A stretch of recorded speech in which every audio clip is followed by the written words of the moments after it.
Ezekiel, Obadiah, Habakkuk. What do these names have in common?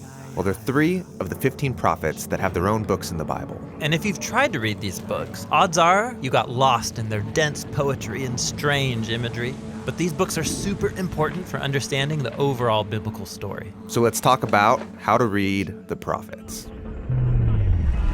When I hear the word prophet, I think of a fortune teller, someone who predicts the future. That's what being a prophet means in many cultures, but not in the Bible. While the biblical prophets sometimes speak about the future, they're way more than fortune tellers. How should I think about them? Well, they were Israelites who had a radical encounter with God's presence, and then were commissioned to go and speak on God's behalf. Like a representative.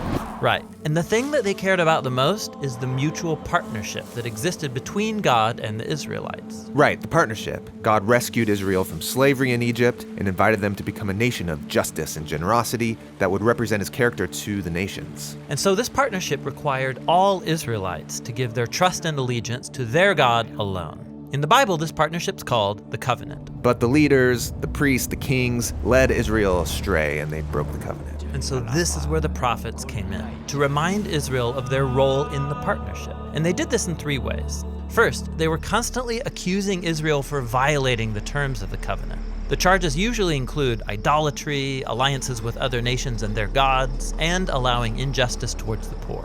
So like covenant lawyers. Right. And so second, the prophets called the Israelites to repent, which means simply to turn around. They spoke of God's mercy to forgive them if they would just confess and change their ways. But Israel and its leaders didn't change. Things went from bad to worse. And so that brings us to the third way the prophets emphasized the covenant. They announced the consequences for breaking it, which they called the day of the Lord.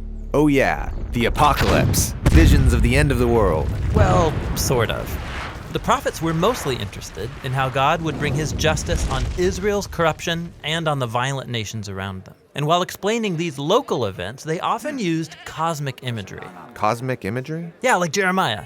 He described the exile of the Israelites to Babylon as the undoing of creation itself. The land dissolves into chaos and disorder, no light, no animals or people. Or Isaiah described the downfall of Babylon as the disintegration of the cosmos, stars falling from the sky, the sun going dark. For the prophets, when God acts in human history to bring justice, it's a day of the Lord. So the prophets aren't talking about the end of the world. Well, hold on. They're doing many things at once. The cosmic imagery shows how these important events of their day fit into the bigger story of God's mission to bring down every corrupt and violent nation once and for all. The prophets cared about the present and the future, and the cosmic imagery allowed them to talk about both at the same time. Got it. So no matter when you live, the day of the Lord's bad news if you're part of Babylon. But it's good news if you're waiting for God's kingdom. The day of the Lord pointed to the return of the exiles to Jerusalem. And once again, the prophets use cosmic poetry to describe it. They see a new Jerusalem, like a new Garden of Eden, with all humanity living at peace with each other and with the animals. And there's a new Messianic king who restores God's kingdom in a renewed creation. Beautiful. So those are the 3 themes in the prophets. These prophets must have been very powerful, persuasive speakers. Well, some were, but others lived on the margins. They would often perform strange symbolic stunts in public to communicate their message.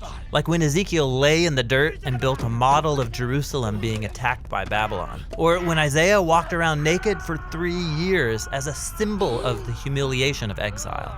So did people pay attention to them? Not really. The stories in these books show how the prophets were a minority group, mostly shunned by Israel's leaders. And their writings were a kind of resistance literature. Most people ignored them, that is, until their warnings came true in the Babylonian exile. And after that, people began to take their words seriously. Yes. The works of these earlier prophets were inherited by later unnamed prophets who studied these texts intensely. They're the ones who arranged the Hebrew scriptures as we know them, including the books of the prophets. Okay, and there's 15 books of the prophets. The big 3 are Isaiah, Jeremiah, and Ezekiel. And then there's a collection of 12 smaller prophetic works unified on a single scroll. And in each of these books, you'll read stories about the prophets and their poems and visions, all arranged to show the cosmic meaning of Israel's history. How God would turn their tragic story of failure and exile into a story of hope and restoration for all nations. And it's that twin message of prophetic warning and of hope that the prophets cared about so much. And it's a message that we still need to hear today.